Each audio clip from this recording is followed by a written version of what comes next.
and you won't necessarily succeed at everything the first time you try. That's okay. Some of the most successful people in the world are the ones who've had the most failures. J.K. Rowling, who wrote Harry Potter, her first Harry Potter book was rejected 12 times before it was finally published.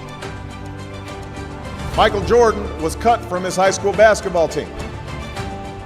He lost hundreds of games and missed thousands of shots during his career. But he once said, "I have failed over and over and over again in my life, and that's why I succeed."